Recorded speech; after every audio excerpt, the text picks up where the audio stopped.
लहरों से डर कर कभी नौका पार नहीं होती, कोशिश करने वालों की कभी हार नहीं होती। नीलेश मकवाना एक ऐसे ही शख्सियत जिन्होंने एक अति साधारण घर में जन्म लिया और संसाधनों के अभाव के बावजूद अपने सपनों में कभी कोई कमी नहीं आने दी। हर बार आगे से आगे बढ़ने के आत्मबल और मनोविश्वास ने आज उन्हें डेरी डॉन आइसक्रीम का मालिक बना दिया, जिन्हें अब दुनिया आइसक्रीम किंग के नाम से जानती है। इस आइसक्रीम किंग का सफर आसान नहीं था। पूंजी की कमी, तकनीकी अनभिज्ञता, मशीनों का अभाव और मार्गदर्शन की कमी के बावजूद अपनी गट फीलिंग पर भरोसा और बेझिझक अपनी बात कहना, इन गुणों के कारण नीलेश मकवाना हर कदम पर जीतते आए और वे कहते हैं कि उन्हें जीतना पसंद है। नीलेश मकवाना 1968 में सरदारगढ़ में जन्मे और 5 भाइयों के संग पले बढ़े। पिताजी पेशे से टेलर थे और माताजी घर परिवार की देखभाल करती थी। उनकी शुरुआती शिक्षा सरदारगढ़ में हुई। फिर आगे की पढ़ाई के लिए नीलेश मकवाना जूनागढ़ चले आए। जब वे 12वीं कक्षा में थे, उनकी बायोलॉजी की परीक्षा बार बार विलंबित हो रही थी। वे समय जाया होते नहीं देख पा रहे थे। उन्हें पैसे कमाने का ऐसा जुनून था कि वे स्कूल से ड्रॉप आउट होकर सीधे सूरत चले आए, अपने बड़े भाई के साथ चाय के व्यापार में हाथ बटाने। 17 साल के बच्चे को जाड़े की ठंड और गर्म चाय का व्यापार, रात को पैरों में तीव्र दर्द होता था और कमाई बहुत ही कम थी। इसी दौरान उन्हें फ्रूट जूस के बिजनेस में अच्छे अवसर दिखे। उसी बिजनेस से अपने सफर की शुरुआत की। ये करते करते ही नीलेश मकवाना के मन में विचार आया कि क्यों न किसी ब्रांडेड कंपनी की आइसक्रीम की डिस्ट्रीब्यूटरशिप ले ली जाए। और जब उन्होंने एक प्रख्यात आइसक्रीम ब्रांड को अप्रोच किया, वहां से उन्हें खाली हाथ ही लौटना पड़ा। पर नीलेश जी ने हार मानना तो जैसे सीखा ही नहीं था। वे निराश नहीं हुए, बल्कि एक बड़ा सपना देखा कि अब मैं ही आइसक्रीम बनाऊंगा। यहीं से शुरू होती है डेरी डॉन की कहानी। नीलेश जी ने सांचे से आइसक्रीम बनाना शुरू किया और उनकी बनाई आइसक्रीम एक बड़े कस्टमर ने खाई और उसे इतनी पसंद आई कि उसने उन्हें 500 लीटर का आइसक्रीम का ऑर्डर दे दिया। इस बात पर नीलेश मकवाना का हौसला काबिल तारीफ है कि युवा नीलेश के पास न कोई मशीन थी और न ही मशीन लेने के पैसे। इसके बावजूद उन्होंने आत्मविश्वास के आधार पर ऑर्डर का एडवांस पेमेंट स्वीकार कर लिया। यही पेमेंट लेकर वे राजकोट की एक कंपनी में मशीन लेने पहुंचे। उस जमाने में मशीन की लिमिटेड अवेलेबिलिटी थी, पर नीलेश जी को मशीन की बहुत ही जरूरत थी। उनके उत्साह और स्फूर्ति को देखकर मशीन कंपनी ने कोई दूसरे कस्टमर की मशीन नीलेश जी को दे दी। अब चुनौती ये थी कि मशीन को सूरत जल्द से जल्द कैसे पहुंचाया जाए। जब नीलेश जी टेम्पो वाले के पास सहायता के लिए गए, सब हंसने लगे कि कैसे इतनी जल्दी ये काम होगा। पर भीड़ में से एक ऐसा युवा आया जिसकी आवाज में दम था और वो नीलेश जी की सहायता करने के लिए तैयार हो गया। वो युवा सब्जियों के टेम्पो का ड्राइवर था और नीलेश जी को विश्वास था कि जो युवक सब्जियों की डिलीवरी समय पर करता होगा, वो जरूर ही ये मशीन जल्द से जल्द समय पर सूरत पहुंचा देगा। और इस प्रकार डेरी डॉन आइसक्रीम की नींव पड़ी।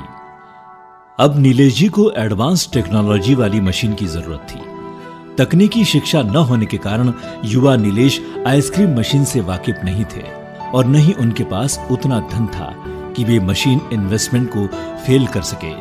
इसीलिए वे दूसरी मशीन अहमदाबाद की एक कंपनी से एक शर्त पर लाए कि मशीन कंपनी को न केवल उनके एम्प्लॉइज को भेजना पड़ेगा, बल्कि मशीन चलाकर भी दिखाना पड़ेगा। आज भी वो मशीन डेरी डॉन के कारखाने में चल रही है। नीलेश मकवाना ने फूड इंडस्ट्री की बारीकियां समझी, सीखी और बहुत रिसर्च किया। डेरी डॉन को बढ़ाने के लिए नीलेश जी ने दिन रात एक कर दिए। 105 डिग्री बुखार भी उन्हें काम करने से नहीं रोक पाता था। डेरी डॉन को और आगे बढ़ाने के लिए नीलेश जी ने फ्रेंचाइजी मॉडल की शुरुआत मुंबई से की। इस बात पर नीलेश जी का कहना है कि चूंकि मुंबई देश की व्यावसायिक राजधानी है, किसी नए उत्पाद को परखने के लिए ये अच्छी जगह है। नीलेश जी का महीने में 3-4 बार मुंबई आना जाना रहता था। सन 2011 में जब वे मुंबई से सूरत लौट रहे थे, तब रात के 1 बजे उनके कार का टायर फट गया, जिसकी वजह से उनका एक्सीडेंट हो गया था। I asked my mom where it came from, and she said my father met with an accident last night while he was returning from Mumbai, and the gifts were sent by my aunt. He luckily found a help at 1 in the morning on the highway, but when he reached home, he realized he did not carry things he had in his car. So he went all the way back to the accident spot on a 2-wheeler at 4 in the morning just to get that bag of gifts. It was winter time and it was freezing cold. The top I'm wearing right now is one of the gifts from the bag and has a strong emotional value. सौभाग्य की बात है कि उन्हें एक खरोच भी नहीं आई। I still remember how I used to sit on my father's lap and he would read me stories from the newspaper Jagmag. I have spent most of my childhood with my dad. He traveled to a lot of places to attend exhibitions and he took me along. I remember I was 4 years old when he took me with him to Chennai for my first exhibition. I've seen my dad struggle, I've seen him fail, I've seen him fall, but I have never seen him quit. This spirit of his has made him as my role model. कहते हैं कि जिंदगी एक अनोखी पहेली है, बस ऐसा ही कुछ नीलेश जी के साथ हुआ।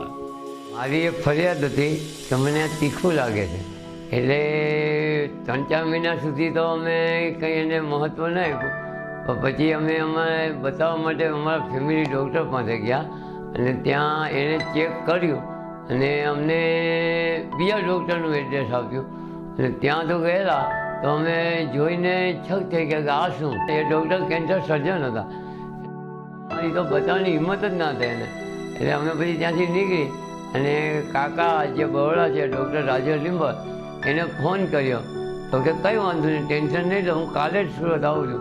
એટલે એ લોકો સુરત આવી ગયા, બીજા દિવસે સવારે ચેક કર્યું, મને કે હા તમને કેન્સર જ છે, તો કોઈ ટેન્શન નહીં લો, જરૂરી રિપોર્ટ કરાવી લો અને હું ત્યાં ડૉક્ટરની ટીમ રેડી કરું છું। એટલે એને 6-7 ડૉક્ટરની ટીમ રેડી કરી અને અમારી ડેટ બી નક્કી થઈ ગઈ 3/8/2012। 3/8/12 એ દિવસે એક અજીબ ગભરામણ હતી, પણ પપ્પા કાકા અને ભાઈઓ સાથે જ હતા, હિંમત આપી નિલેશને ઓપરેશન માટે લઈ જવામાં આવ્યા। કાકા પણ ઓપરેશન માટે ગયા। 8 ડૉક્ટરની ટીમ નિલેશને બચાવવાની સફળ કોશિશ કરી રહી હતી। સવારના 8 વાગ્યાની ચાલતી એ કોશિશ રાતના 10 વાગે સફળ થઈ। નિલેશ કેન્સર સામે જંગ જીતી ગયા। એમને તરત જ આઈસીયુમાં શિફ્ટ કરવામાં આવ્યા।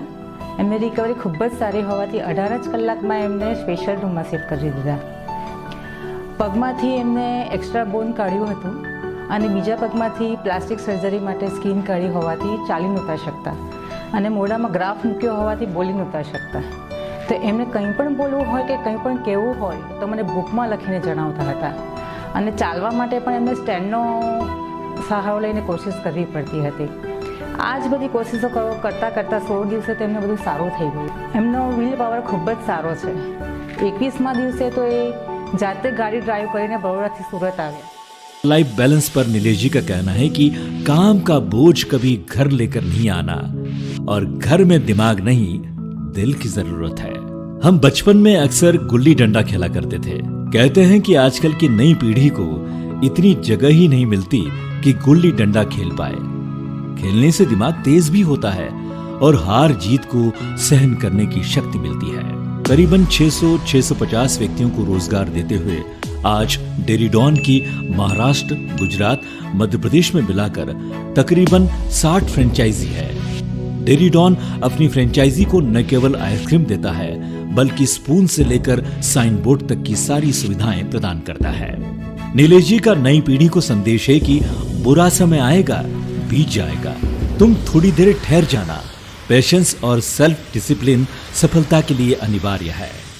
उनका मानना है कि दिन की शुरुआत सुबह जल्दी उठकर करनी चाहिए। ताजा वातावरण न ही केवल सही निर्णय लेने में सहायता करता है अपितु पॉजिटिव थॉट्स और संपूर्ण एकाग्रता प्रदान करता है। नीलेश जी के जीने का फंडा यही है कि अपनों को हमेशा साथ रखकर आगे बढ़ो, सपने देखो और एक सपना पूरा हो जाए तो दूसरा देखो, नई मंजिल की ओर बढ़ो। नीलेश मकवाना जैसे साधारण व्यक्ति की असाधारण कहानी है, जिसने अपने आत्मविश्वास, उसूलों, मूल्यों, संस्कारों, सूझबूझ, त्वरित निर्णय लेने की क्षमता ने उन्हें आज इस मुकाम पर पहुंचाया है कि उनके आसपास के लोग उनका समाज एक आदर्श के रूप में देखते हैं।